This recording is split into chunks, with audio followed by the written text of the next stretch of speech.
Alright, what's up guys? Welcome back. We're going to do a video today that I think you guys are going to like. This is just a conceptual video, so what I mean by that is I'm going to show you the concept, but I didn't take this all the way, and I'll show you what I mean by that. So what this is I'm just showing you guys how to basically the risk of plugging peripherals into different computers and things like that. So this is just my mouse, and I'll show you why I didn't take it all the way. So this is just my mouse macro, where you can make macros for your mouse on Logitech. So I made a macro that will actually create a backdoor account onto your system. Okay, so there's lots of ways to do this. When I say I didn't take this all the way, what I mean is I did not actually install this inside of my mouse. So the macro actually reaches out to these two files on my desktop. You could theoretically have some sort of storage on your mouse, and some mice come with it automatically, and then you could store it inside there, and then instead of needing it to sit on the computer, obviously you could do this. I didn't do that. I'm not gonna do that, mainly because this is my actual mouse. I just wanted to show the concept and show some of the risks involved and why a lot of places don't typically let you bring your own stuff. Okay, so, or at least most places have some sort of detection for storage devices, and this is why. Okay, all right, so this probably took me, I don't know, maybe an hour. So that's what's risky about it, is it takes an hour to do this. So here's the macro. Okay, all it's going to do, you can see here, is it's launching test1, which is this file here. Okay, so that's all it does. That's all the macro does. And there's a million ways to do that. So I could set it, we'll put it on the middle mouse, whatever. So here's our computer. You see how it says add other users, and there's no other users here. So now if I put this macro, we'll put it right here in the middle mouse button, and I click the middle mouse button, it runs something. We have no idea what just happened. But then when you come here, now we have an administrator account on this system that we know the password to. Okay, so now I could theoretically backdoor into your system. Now, there's a lot of other things you could do with this. So you could create the account and then open SSH, right? Now I have a for sure backdoor to your system. So there's a million ways this can get real dangerous. I'm just showing the concept, okay? I'm just proof of concepting it. I'm going to remove this account.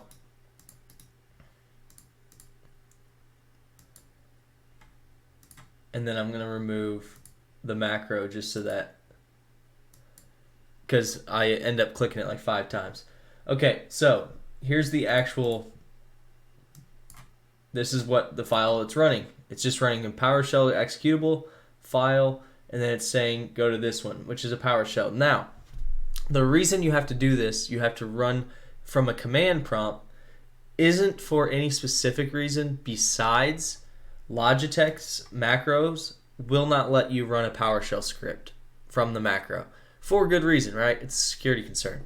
So that's the only reason I have it going from command prompt to PowerShell. And you'll see this on occasion, because there are a lot of applications and things that won't allow you to run PowerShell. So that's the main reason, okay? So keep that in mind. When you're wondering why I used a batch file to open PowerShell, that's why, because Logitech just wouldn't allow me to run a PowerShell script, so I thought easiest way is just going to be run a command prompt, boom. Okay, so now we got this open. All right, so here is our script, okay? So the first part of the script, I didn't even have to write. Someone already had written it for me. It was easy. I Googled it, and boom, there it was. So what this is, the first part of the script is just bumping it up to an admin prompt. So that was basically what this does. And you can read the notes. It's pretty simple. It's just telling you, it's going to get the current identification of the user you're using. If it's an admin account, boom, go ahead and run the command I want.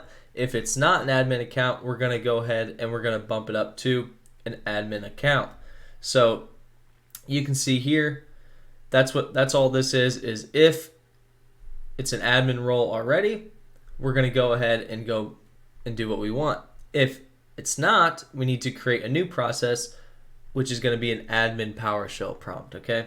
So it's not very hard. You can see it's the run as command. That's what you're going to use when you're running PowerShell, to run as admin. Now, it will prompt you on your computer with the UAC, but you don't have to have that done. There's ways around that. But again, this is a proof of concept, not necessarily what I would use. What I mean by that is this is not the code specifically that I would use if I was trying to go around to different computers and plug this in and start using it. So just FYI. So here we go.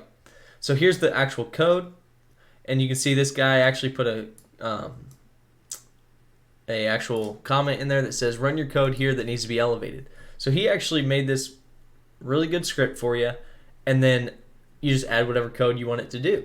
So that's what we did here. And all we did is we just said make a new user, name's going to be test, the password, you have to convert it to a secure string, because if you don't, then basically what happens, it just won't take it. Okay, so please let me in 123, that's the password. The account never expires. So that's important because we want to keep this backdoor access going for a long time. Okay, the description, this is a test account, delete after use. Password never expires either. So this thing will never expire. So then we had to add them to the local group member, and we're adding them to the group administrators. Okay, so what we're doing is we're adding the test user, then we're taking that test user and adding them to the administrators. So this is a very easy script, and it's very simple. I mean, like I said, a quick Google search, you'll find the script, and then boom, you add your code, and it's easy peasy.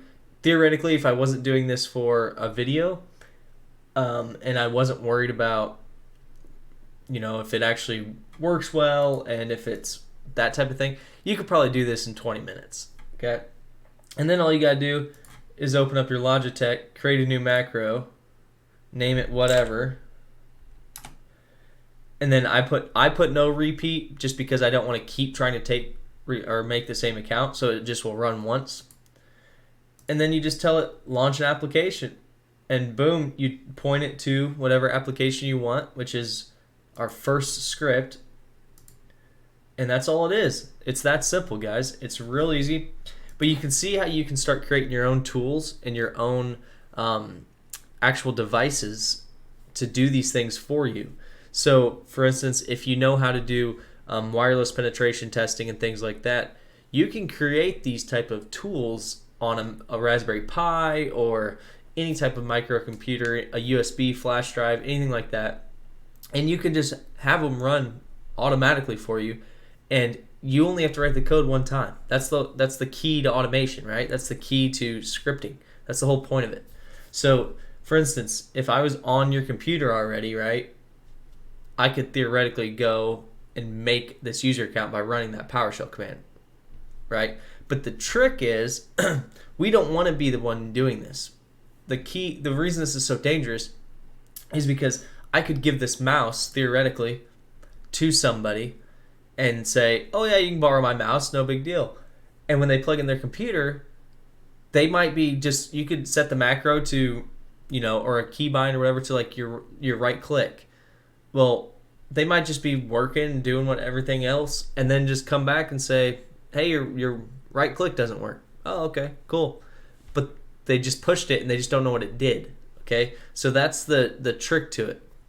Now, as far as bypassing the UAC, Universal Access Control, where it's going to pop up and prompt you for yes or no for an admin, most people, I know this sounds crazy, but most people will actually just click yes on that without even thinking, because they have no idea what's going on. They might just think, oh, my computer's doing something, whatever. Most people will click yes on that. So even if you didn't bypass it, you're probably going to have no issues with that. I'm just going to be honest. But for the most part, that is what it is. But that's it. I mean, it's that simple. It's literally just a macro keybind to run a script, and the script just says make this user account. But you can get real fancy with it. You can have it run in the background so it never pops up. I didn't, because I want you guys to see the pop up and how fast the actual account's made. But you can have it run in the background so it's never seen. You can have it to where they have no interaction besides clicking that button on accident, and you never see a thing. You can do a lot with this. So imagine that, but then imagine that on a larger scale. So you have the script, go ahead, create the account, you have it open SSH, you have it open RDP, whatever, and do all this stuff, and then boom, you have access to all this stuff. So now someone borrowed your mouse, someone borrowed whatever, and then you said, okay, thanks, and then you walked away, and then you go home and you can SSH into their machine while they're off work or whatever. And that's how easy some of this can be. So that's where these concerns are, and that's why like the U.S. military doesn't allow peripherals plugged into devices. Any storage devices are not allowed plugged into machines. That's why, because it is super dangerous, especially when you have users that aren't technically savvy, in the sense that some people will just pick up a flash drive. So this is an actual attack that happens. Some people will just leave flash drives around and they have malware on them. And the reason they do this is because they know somebody's going to pick it up and someone's going to plug it in because they want to see what's on it, right? That's just human nature, is curiosity. And curiosity kills the cat. There's a reason it's called that, or that phrase exists, because it does. But there is actual attacks where that happens all the time. People will leave a flash drive around. Next thing you know, someone picked it up, plugged it in. Your system's been attacked. Why do people do that? Curiosity. They need to know what's on it. So that's the key to training your users as well. Make sure they understand the risks. Make sure they understand this took 20 minutes to an hour, Imagine if you put 5-6 hours into it, you could really make something dangerous that nobody sees. Put it on a flash drive. As soon as they plug it in, auto plays, boom, your entire machine's been attacked. You don't even know it. Next thing you know, you've got 10, 20 botnets sitting around from one person just accidentally picking up a flash drive, right? So there's a lot of risk involved in this. So I just want to show you guys the ease of this. There's a reason I didn't really make it too dangerous, mainly because, again, I'm not trying to advocate for this. I'm just showing how easy this can be. This is also kind of can show you guys, if you guys are gamers, how hackers can get away with some of this stuff as far as in video games. Because if you have internal storage on your mouse, you can see how you can have it auto running things without anyone knowing. So that's where some of these hackers, now I'm not saying there's that many pro hackers, because I honestly don't know. But this is what people are calling pros hackers. This is the type of hacks they're saying they're doing, is mainly something's in your mouse, something's in your keyboard, anything like that, because realistically the computer itself doesn't have them, because those people are checking the computers. But that's it, guys. I just wanted to kind of explain some of this to you guys, explain the risks involved, and show how easy this can be, especially since some mice have internal storage. So some mice have the capability to auto store these files. This one does not, and that's fine. But these two files are a couple kilobytes, So theoretically, if my mouse had internal storage, I could run it straight from my mouse, and you would never see it. You'd never know it existed. It wouldn't be on your computer when it's done. None of that. So keep that in mind and just understand the risks involved. And especially if you're in an enterprise environment, train your users, because this is what you're worried about. All right, guys? I appreciate it. Have a good day. And make sure you guys leave a like and subscribe. Appreciate you guys. Thanks.